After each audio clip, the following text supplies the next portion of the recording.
할렐루야, 아멘. 오늘도 하나님의 크신 은혜와 또 기도의 응답이 있는 복된 시간 되기를 우리 주님의 이름으로 축복합니다. 아멘. 오늘 이렇게 말씀을 통해서 하나님의 인도하심과 하나님의 치유와 은혜가 우리 모두에게 있기를 바랍니다. 우리가 인생을 살아가면서요, 크고 작은 위기의 순간들을 만날 때가 있습니다. 그런 위기의 순간들 누구나 경험을 하셨을 것이라 생각을 합니다. 앞으로도 가지 못하고 뒤로도 돌아가지 못하는 상황을 뭐라고 할까요? 진퇴양난이라고 하죠. 이런 진퇴양난, 절망 가운데 정말로 어떻게 할 수 없는, 내 힘으로는 어찌할 수 없는 그런 상황들이 우리 인생 가운데 없으면 좋겠는데 있다라는 것을 말씀하고 있는 것이죠. 그래서 어떤 이들은 이를 벼랑 끝에 선 인생이다라고 표현도 하고요, 또 다른 이는 막다른 골목에 선 인생이다라고 말하기도 합니다. 그렇다면 우리 하나님을 믿는 하나님의 백성들과 믿음의 사람들에게도 이런 일이 일어날까요? 네, 일어난다라고 말씀하는 것이죠. 오늘 출애굽기 14장을 통해서 오늘 본문의 상황도 이와 정확하게 맞는 것을 보게 되는 것입니다. 하나님의 기적적인 출애굽 사건을 이제 경험을 했습니다. 그리고 이스라엘 백성들이 너무나도 당당하게 애굽에 있던 많은 폐물들과 은금을 가지고 챙겨서 애굽 땅에서 나왔다라는 것이죠. 그런데요, 그들은 하나님의 인도하심을 따라서 홍해가 있는 광야 길로 행하게 되었다라고 말씀하고 있습니다. 그리고 그들은 홍해 앞에서 장막을 쳤다, 바닷가에서 장막을 쳤다라고 성경은 말씀하고 있죠. 여기까지는 좋습니다. 그런데 어떤 소식이 들려옵니까? 애굽의 바로와 그 군대들이 수많은 병사와 말과 이런 전쟁을 하기 위해서 이렇게 우리를 잡으려고 오고 있다라는 소식이 들린다라는 것이죠.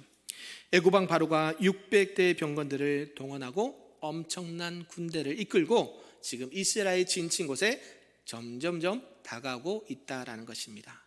바로 이것이 진퇴양난의 절망적인 상황이 연출됐다라는 것이죠. 아까 말씀드렸듯이 앞으로도 갈 수 없고 뒤로도 돌아갈 수 없는 그런 막다른 골목과 같은 상황이 되었다라는 것입니다. 저와 여러분은 혹시 이런 상황을 이렇게 만나지 않으셨습니까? 그러한 상황을 만났다고 한다면 어떻게 해야 될까? 어떻게 이 문제를 해결해야 될까라는 것이 우리에게 궁금증이 된다라는 것이죠. 오늘 본문의 말씀을 통해서 이 진퇴양난의 상황 속에서라는 제목으로 말씀을 몇 가지로 살펴보도록 하겠습니다. 그 첫 번째는요, 연약한 자신을 발견한다라는 말씀입니다. 우리 본문 10절에 있는 말씀인데요, 10절을 한번 다 같이 읽어볼까요? 시작. 바로가 가까이 올 때에 이스라엘 자손이 눈을 들어 본즉 애굽 사람들이 자기들 뒤에 이른지라. 이스라엘 자손이 심히 두려워하여 여호와께 부르짖고. 아멘. 네. 사랑하는 성도 여러분, 저와 여러분 같으면 이런 상황이 딱 맞닥뜨리게 되면 어떻게 하시겠습니까? 네. 수영을 해야 될까요? 아니면 그냥 뒤로 돌아가서 바로에게 무릎을 꿇고 제발 살려달라고 애원을 해야 될까요? 10절에 보니까요, 이스라엘 백성들이 심히 두려워했다라고 말합니다. 왜요? 이들이 우리를 얼마 만에 보내준 거예요? 10가지 재앙을 다 경험하고 나서 지금 간신히 보내줬는데요, 근데 또다시 저들이 우리를 잡으려고 이렇게 쫓아온다라는 것이죠. 그래서 그냥 한두 명이 온 것이 아니라 그 애굽에 있는 모든 병거들과 말들을 통해서 지금 그들을 잡으려고 쫓아오고 있는 상황이죠. 그들의 두려움과 공포는 이루 말할 수가 없었습니다. 어려움을 만난 인생이 가지게 되는 가장 이런 심리적인 표현이라고 할 수가 있는 것이죠.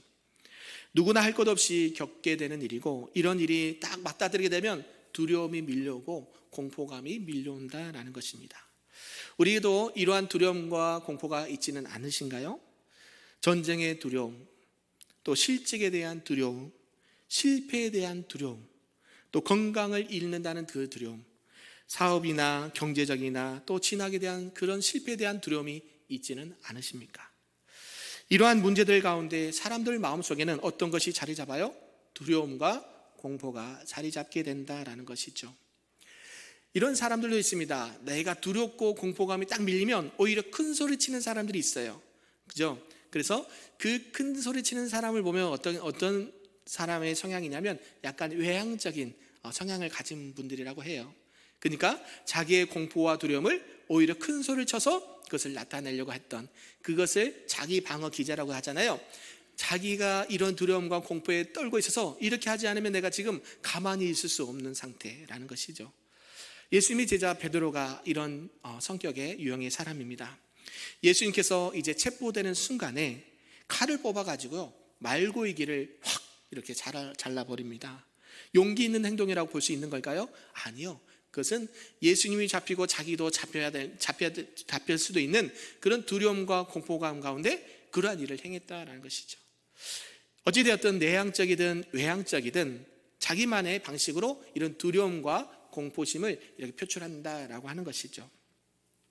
두 번째로 이런 두려움과 공포감이 오면 어떤 상황이 되냐면 하나님을 원망하거나 자기가 믿고 있는 신을 원망하는 경우가 있다라고 하는 것이에요. 믿는 사람이건 믿지 않는 사람이건 누구나 원망해요. 하나님, 진짜 하나님이 살아계시면 이런 일이 있을 수 있을까요? 왜 나에게 이런 가혹한 시련을 주십니까? 내가 무엇을 하나님께 잘못했다고 이런 어려움을 주십니까? 내가 무슨 죄를 지었기에 이런 어려움과 아픔을 주십니까? 라고 항변하고 원망한다는 것이죠. 하나님을 향한 원망은 정말 부정적인 일이지만 하나님이 보이지 않는 자들에게도, 이 하나님의 약속을 잃어버린 자들에게도 이러한 원망과 불평과 두려움과 공포는 당연한 위치라는 것이죠. 또 세 번째는요, 지도자에 대한 불평과 원망이 있다라고 하는 것이죠. 하나님께서 세우신 지도자들에 대한 원망이 있다라고 하는 것입니다. 백성들이 말합니다. 우리를 그냥 애굽에 내버려 두지, 내가 말하지 않았습니까? 내가 그냥 애굽에서 그냥 종살이 했으면 이 광야에서 죽지는 않았을 텐데 왜 우리를 계속 꼬드겨 가지고 이 광야에서 지금 진퇴양난 상황에서 우리를 죽게 만듭니까? 라고 누구를 원망해요? 모세와 하나님을 원망하는 그런 백성들의 모습을 볼 수 있다는 것이죠. 하나님 앞에 나가면 축복을 받는다고 했는데 이게 무슨 말입니까? 우린 곧 여기서 죽게 되었습니다. 축복은커녕 지금 우리가 죽게 생겼습니다라고 이렇게 원망하고 있다는 것이죠. 이렇게 왜 하시는지, 왜 우리를 이렇게 취급하시는지 이런 부당한 대우에서 항변하는 것입니다. 이런 상황을 볼 때 어때요? 그들의 마음이 10분 이해가 되죠? 왜요? 죽게 되는데 뭐가 지금 아쉬운 게 있겠습니까? 그래서 말을 막 하는 거예요. 하나님이 보일까요? 안 보일까요? 안 보이죠. 주님의 계획이 보일까요? 안 보일까요? 안 보입니다. 왜요? 그 두려움과 절망감과 공포감이 그 모든 것을 가리웠기 때문이죠. 가정일이라면 누구를 원망할까요? 부모님을 원망할 거고요. 학교일이라면요, 선생님과 친구들을 원망할 것이고요. 직장일이라면요, 사장님이나 동료들을 원망할 수도 있습니다. 나라의 일이라면 대통령을 원망할 수도 있고, 교회일이라고 하면 목사와 장로님들을, 중직자들을 원망할 수도 있다라는 것이죠. 이것이 누구나 갖고 있는 보통 사람들이 하는 이런 행동이라는 것입니다. 이 모든 것들의 결론은 결국 무엇이냐 봤더니 불신이라는 겁니다. 불신. 누구를 믿지 못해요? 하나님을 믿지 못하고 하나님의 약속의 말씀을 믿지 못하는 그런 불신이 내재되어 있을 때 이러한 원망과 불평과 두려움과 공포가 있다라는 것이죠. 두려움이나 하나님에 대한 원망이나 지도자에 대한 불평하는 것들은 결국 우리 주님께서는 불신이다 말씀하시고 그것을 믿음이 없다, 믿음이 약하다라고 평가를 하시는 것입니다. 왜 그럴까요? 그것은 하나님에 대한 하나님의 구원의 계획을, 일하심을 바라보지 못한 결과고요. 또 하나님을 인정하지 않는 이런 연약한 인간의 모습이고 태도라는 것이죠. 전혀 하나님이 계시지 않는 것처럼 생각하고 말한다라는 것입니다. 그리고 이런 것들이 결국 나의 모든 것들을 송두리째 망가뜨리는 그런 결과가 된다라는 것이죠. 사람으로 보면 이 한계 상황에 대하면 절망적인 것이 당연합니다. 그래서 모든 것을 할 수 있다라고 우리가 생각을 하지만 그것을 할 수 없을 때, 또 내가 다 안다고 하지만 내가 그것을 다 모른다고 했을 때, 내가 할 수 있다고 이렇게 자신 있게 얘기했지만 내 힘으로 어찌 할 수 없을 때 어때요? 이런 상황이 닥치게 된다라는 것이죠. 그리고 내가 아무것도 할 수 없다는 사실을 딱 깨닫게 되면 침묵을 하게 된다라는 것입니다. 사랑하는 성도 여러분, 진퇴양난의 상황 속에 계십니까? 그렇다면 그 안에 있는 모든 두려움과 공포를 또 실패감을 다 던져버리시기를 주님의 이름으로 축복합니다. 믿음의 눈을 들어서 하나님의 일하심을 바라보기를 원합니다. 그래서 하나님, 내가 이런 상황과 이런 어려움과 두려움과 공포가 있습니다. 우리 하나님은 신실하신 하나님이시기에 그 약속의 말씀은 변함이 없으시기에 오늘도 우리를 구원하실 줄로 믿습니다. 이런 믿음과 신앙의 고백이 있기를 간절히 바라고 소망합니다. 그리할 때에 하나님께서는 그 절망 가운데서도 구원의 길을 열어주시고 인도해 주실 줄로 믿습니다. 아멘. 이런 가운데 두 번째가 이 하나님의 계획하심과 일하심을 발견한다라는 말씀입니다. 우리 하나님은요, 이스라엘 백성들이 가는 출애굽길을 미리 정해 주셨습니다. 가까운 블레셋 땅을 통과하지 않고요, 오히려 어디로 갑니까? 먼 길을 택해서 가게 하는 것이죠. 그곳으로 가면 혹시나 강력한 이 블레셋 군들과 만나서 전쟁을 할 수도 있기 때문에 혹여나 그 이스라엘 백성들이 겁을 먹고 아이고야 나 죽겠다고 애굽으로 돌아갈까 봐 일부러 그 길을 피해서 이 홍해 길로 인도하셨다라는 것이죠.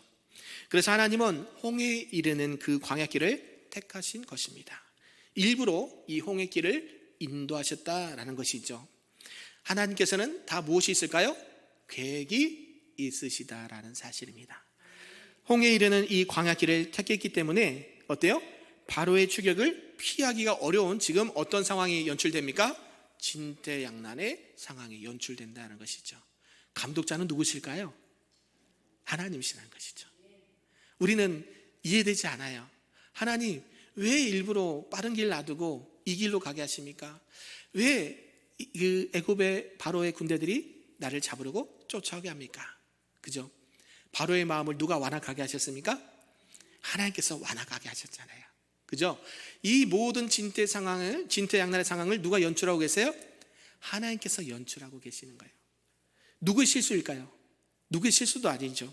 하나님의 잘못된 것도 아니고 우리 사람에 대한 어떤 잘못도 아니라는 것입니다. 둘 다가 아니죠. 철저하게 이 모든 것들은 하나님의 구원의 계획 속에 그대로 있다는 사실입니다. 믿으십니까? 그래서 백성들로 하여금 오히려 일부러 오도 가도 못하는 상황을 일부러 만드셨다라는 사실이에요. 저와 여러분도 이런 경험이 있으십니까? 없으세요? 저희들은 있어요. 네, 그죠? 하나님께서 그저 열심히 직장 생활하면서 예를 들면 열심히 가정을 꾸리고 또 신앙생활해도 괜찮은데요, 하나님께서는요 목회자의 길로 인도를 하셨어요. 그래서 어때요? 저 같은 경우는 열심히 세상에서 직장에서 일하다가 가정과 자녀들을 위해서 열심히 봉사하고 가정을 세우고 교회에서도 열심히 봉사하고 충성했는데요, 하나님의 부르심이 있어서 그 길을 가니까요 어때요? 다 해결해 주셔야 되잖아요. 먹을 것도 해결해 주시고 자녀 문제도 해결해 주시고 건강의 문제도 해결해 주셔야 맞는 거 아닌가요? 그죠? 근데요 전혀 그렇지 않아요. 하나님께서는요 전혀 그렇게 하지 않으세요. 하나님께서 보내셨으면 그죠? 아니 누구는 이렇게 먹이시고 입히신다는데 우리는 왜 이렇게 어려움을 주십니까? 하나님이 보낸 거 맞습니까? 근데요 하나님께서 보내신 게 맞을까요? 안 맞을까요? 맞다라고 말하는 거예요. 비록 힘들고 어려웠지만 그 가정들이 있었기 때문에 오늘날 제가 이 자리에 있는 줄로 믿습니다. 마찬가지예요. 이스라엘 백성들도요 하나님께서 일부러 이 코너로 몰아가신 거예요. 왜 그러셨을까요? 그걸 말씀을 통해서 보자는 것이죠. 그 길을 미리 알려주시고 홍해를 앞둔 그 광야에서 진을 치게 하셨습니다. 그리고요 이 바로의 왕의 마음을 완악하게 해서요 애굽의 모든 군대들과 전차들이 그들을 잡으려고 이렇게 움직였다라는 것입니다. 전혀 이해가 되지 않는 대목이라는 것이죠. 우리가 고난에 처했을 때에 발견하게 되는 것이 바로 이러한 것들이라는 것입니다. 우리 하나님께서 우리의 상황을 모르시고 그렇게 하실까요? 아니죠. 하나님은 우리의 머리털까지 다 세신 바 되세요. 너희의 안고 일어선도 다 알고 계시는 분이세요. 근데 하나님이 우연히 이렇게 일을 만드셨어요? 아니라는 것이죠. 다 이유가 있다라는 것입니다. 그래서 이 모든 것들도 누가 계획하셨어요? 하나님께서 계획하시고 작정하셨다라는 것이에요. 이것이 하나님의 놀라운 구원의 계획이랍니다. 저와 여러분이 이러한 사실을 꼭 믿으시길 바랍니다. 우리의 인생의 여정 가운데 우연히 있을 수 있을까요? 없다라고 말하죠. 네, 유명한 가수의 노래도 있어요. 우리의 만남은 우연이 아니에요. 그죠? 우리가 하나님 안에서 살아가는 그 모든 여정들이 어때요? 우연히 있을 수 있습니까? 없습니까? 없다라는 거 없다. 하나님께서는요, 우리를 때로는 코너에 모으시기도 하시고, 때로는 이 탄탄대로를 걷기도 하시고, 때로는 육신의 연약함도 주시고, 때로는 눈물이 아니면 살아갈 수 없는 그런 은혜 가운데 살아갈 수 있도록 하나님께서 인도해 가시는 거예요. 그냥 되어진 게 없다라는 거예요. 하나님의 세밀하신 간섭하심과 세밀하신 만지심과 세밀하신 인도하심이 있다라는 사실을 우리가 꼭 기억하셨으면 좋겠습니다. 이것을 내가 깨달아서 알아야 되는데요, 근데 우리는 어때요? 그것을 너무 늦게 깨달아도 감사한데 잘 못 깨닫는다는 거예요. 그만큼 많은 시간이 필요하기도 하고요, 많은 고난과 아픔이 필요할 때가 있다라는 것이에요. 수많은 인생의 막다른 골목에 가서야 내 인생은 나의 것이 아닙니다. 노래도 있잖아요. 내 인생은 내 것이 아니에요. 누구의 것이에요? 하나님의 것이에요. 그것을 고백하게 만드신다는 거예요.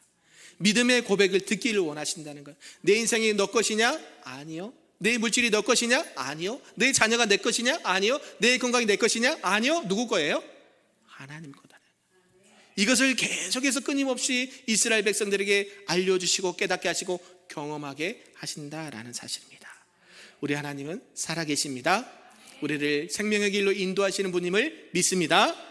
이런 가운데 진퇴양난 상황 속에서 살아계신 하나님을 만난다라는 사실입니다. 이제 왜 하나님께서 이러한 상황을 연출하셨는지 살펴보아야 되는 것이죠. 거기에는 하나님의 크신 구원의 계획과 뜻이 숨겨져 있다라는 사실입니다. 사람들의 환호성 속에는 하나님이 잘 보이지 않습니다. 근데요, 대체로 많은 사람들이 자기가 막다른 골목에 다다랐을 때 어떻게 됩니까? 주님을 만나게 된다는 것이죠. 누가복음 15장에 돌아온 탕자가 있습니다. 아버지에게 유산을 달라고 미리 달라고 해서 그것을 받고 저 먼 곳에 가서 허랑방탕하게 생활합니다. 그리고 그 물질이 다 떨어지니까 어떻게 됩니까? 돼지 지엄의 열매를 먹는 그런 거지 신세가 되었어요. 그런 가운데 누구를 생각합니까? 아버지를 생각하는 것이죠. 아버지 집을 생각하는 거예요. 그래서 어때요? 우리 아버지 집에는 먹을 것도 많고 따뜻한 집도 있고 얼마나 풍요한 게 많은지, 내가 이제는 아버지의 아들로서도 살아갈 수 없어. 그냥 아버지의 종으로만 살아도 나는 여한이 없겠어. 그래서 어디로 돌아가요? 아버지 집으로 돌아가잖아요. 막다른 골목 가운데 누구를 만나요? 하나님을 만나게 된다는 것이죠. 자기가 있을 때는 하나님이 보이지 않아요. 자기가 많이 누렸을 때는 하나님 보이지 않아요. 그러나 하나님께서 그 모든 인생 가운데 코너로 몰아가실 때는 어때요? 빨리 하나님을 만나는 것이 가장 큰 축복인 줄로 믿습니다. 나는 지금 평탄하다, 나는 아무 문제가 없어 하는 분들 주의하셔야 됩니다. 늘 하나님께서는 우리를 세밀하게 간섭하고 계세요. 하나님과 조금만 떨어지면 멀어지면 누가 간섭하세요? 하나님께서 개입하시고 간섭하신다는 거예요. 우리의 인생의 막다른 골목을 만나지 않기를 간절히 바랍니다. 그러나 우리에게는 때로는 이런 막다른 골목이 필요할 때가 있다는 거예요. 그죠? 아이러니하죠. 있을 때 하나님 찾고 경배하고 찬양하면 하나님과 더 깊은 관계를 하면 참 좋은데요, 그렇지 않아요. 우리는 너무나 완악하고 연약해서 하나님이 어디 있어요? 내가 잘해서 그렇죠 라고 생각할 때가 많이 있다는 거예요. 이스라엘 백성들이 잘해가지고 출애굽을 했습니까? 아니죠. 하나님의 전적인 은혜 가운데 출애굽도 허락하시고 그곳에서 나올 때 그 안에 모든 폐물과 여러 가지 귀한 것들을 가지고 나왔어요. 그런데요, 이제 홍해 앞에서 진을 치고 뒤에서 애국 군대가 올 때 뭐라고 얘기해요? 하나님, 우리가 죽을 데가 없어서 지금 이곳에 보내셨음이라고 원망하지 않습니까? 우리 31절의 말씀인데요, 우리 31절 말씀 한번 읽어보겠습니다. 시작. 이스라엘이 여호와께서 애굽 사람들에게 베푸신 큰 일을 보았으므로 백성이 여호와를 경외하며 여호와 구종 모세를 믿었더라. 아멘. 다시 한번 읽어볼까요? 우리 성경을 보면서요. 31절입니다. 시작. 이스라엘이 여호와께서 애굽 사람들에게 베푸신 큰 일을 보았으므로 백성이 여호와를 경외하며 여호와 그종 모세를 믿었더라. 아멘. 너희를 위하여 행하시는 하나님과 그 행사를 보게 하신다라는 사실입니다. 우리 주님은요, 피할 수 없는 막다른 골목길에서 기다리고 계십니다. 누구를요? 저와 여러분들을, 이스라엘 백성들이 오기만을 기다리고 계신다는 거예요. 이게 하나님의 일하심의 방법이라는 것이죠. 그래서 뭐라고 하십니까? 두려워 말고 너희는 가만히 서서 하나님의 일하심을 볼지어다. 아멘. 막다른 골목길에서 너희는 침묵해라 라고 말해요. 왜요? 하나님께서 하나님됨이 나타나신 것이 우리의 말과 어떤 행위로 나타나지 않아요. 하나님은 스스로 있는 분이세요. 그래서 어때요? 하나님이 하나님됨을 우리에게 계속해서 말씀으로 사인으로 알려주신다라는 것이죠. 그리고 모세가 드디어 지팡이를 들고 홍해 바다를 내밀었을 때 어떤 일이 일어납니까? 그 영화에서 봤던 그 장엄한 광경이 펼쳐지지 않습니까? 홍해의 바닷길이 쫙 열리게 되는 것이죠. 좌우에 벽이 생기고 그 바다가 무슨 땅이 되었습니까? 마른 땅이 되었다 그러잖아요. 마른 땅을 걷듯이 그 200만 이상의 수많은 이스라엘 백성들이 그 홍해를 건너갔다라는 것이죠. 이렇게 예수 그리스도를 바라보고 하나님을 바라보고 가는 인생에는 이러한 놀라운 은혜와 축복이 있는 줄로 믿습니다. 도저히 열릴 수 없는 그 홍해길이 열리게 되고 불가능했던 그 모든 일들이 열려지는 역사가 일어나게 된다라는 사실입니다. 우리는 홍해를 보지 못했습니다. 그렇죠? 구약의 이스라엘 백성들만을 봤어요. 그리고 오늘날은 이 홍해 기적을 우리는 경험했을까요? 안 했을까요? 경험했다라고 하는 거예요. 어떻게 해요? 누굴 통해서요? 예수 그리스도의 십자가의 은혜로 하나님 앞에 나갈 수 있는 모든 홍해길이 어떻게 됐어요? 열렸다는 거죠. 저와 여러분이 예수 그리스도를 바라볼 때에 인생의 홍해 같은 문제들이 열려지게 되는 줄로 믿습니다. 아멘. 그래서 이 이스라엘 백성들은 이 물속에서 원래 살 수 있나요? 없나요? 없죠. 죽었다라고 그래요. 그리고 예수 그리스도의 죽으심과 부활을 경험했다. 성경에 보면 세례라도 표현을 해요. 세례는 어떤 의미가 있습니까? 내가 누구 앞에서? 주님 앞에서 나의 모든 죄와 허물을 죽였을 때에 그 십자가의 죽음이 나의 죽음이 되고 3일 만에 부활하사 우리에게 그 생명의 은혜를 주신 것이 예수 그리스도의 그 생명의 부활이 우리를 통해서도 그대로 이루어진 역사가 이런 역사라는 것이죠. 구약에는 홍해의 역사가 있었고요, 신약에는요 예수 그리스도 십자가의 그 능력이 우리에게 있다라는 사실입니다. 믿으십니까? 진퇴양난의 상황 속에서 우리가 오늘날 붙잡아야 되고 바라봐야 될 것은 예수 그리스도 십자가밖에 없다는 사실을 꼭 기억하시길 바랍니다. 아멘. 이런 가운데 하나님의 백성들은 하나님을 경외하기 시작했다라고 합니다. 하나님을 믿게 되었다, 또 지도자를 믿게 되었다라고 성경은 말합니다. 갈라지는 홍해 앞에서 또 골고다 십자가 앞에서 무릎을 꿇게 만든다는 것이죠. 막다른 골목에서 원망과 불평의 소리를 거두고 침묵하고 조용히 주님 앞에 나가 무릎으로 나갔다라는 것입니다. 기도하고 담대히 나가시기를 소망합니다. 막다른 골목에 있을 때 뭐 하세요? 기도하셔야 돼요. 누구를 의지해서요? 예수 그리스도 십자가를 의지해서 기도의 자리로 나가시길 바랍니다. 나는 아무것도 할 수 없습니다. 나는 지금 내 인생에 막다른 골목에 있습니다. 누가 도와주셔야 돼요? 예수님이 도와주셔야 돼요. 예수님의 십자가의 능력이 내 삶의 능력이 되길 원합니다. 예수님의 십자가의 능력이 우리 가정을 살립니다. 우리 교회와 이 나라 민족을 살릴 수 있는 유일한 길은 예수 그리스도 십자가의 능력밖에 없습니다. 기도하고 나가시는 저와 여러분 되기를 소망합니다. 그래서요, 신앙이 깊어지면 깊어질수록 어때요? 소리를 내지 않아요. 오히려 침묵으로 기도해요. 하나님, 내가 하나님을 전적으로 신뢰합니다.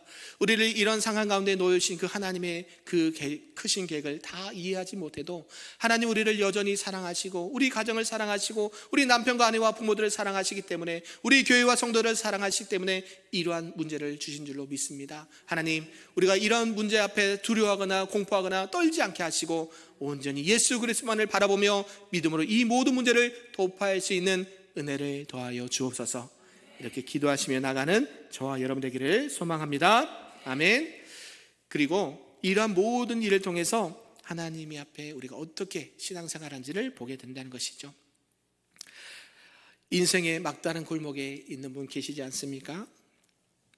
오늘 말씀을 통해서 우리를 구원의 길로 인도하시는 하나님의 은혜의 손길을, 구원의 손길을 바라보시기를 바랍니다. 내가 다 이해할 수 없고 내가 다 알 수 없지만 우리 주님은 나를 사랑하시고 우리 교회와 우리 가정과 자녀들을 사랑하시고 이 나라와 민족을 사랑하고 계신 줄로 믿습니다. 그래서 우리가 기도할 때 하나님, 우리가 늘 하나님 앞에 무릎으로 기도하며 나가길 원합니다. 기도를 통해서 하나님, 우리가 구원을 경험할 수 있도록 은혜 더하여 주옵소서. 원망과 불평이 아니라 두려움과 공포가 아니라 생명이요 구원의 기쁨을 누릴 수 있는 우리 모두가 되게 도와주시옵소서. 오늘도 기도의 자리로 나가시는 저와 여러분 되기를 주님의 이름으로 축복합니다. 아멘. 우리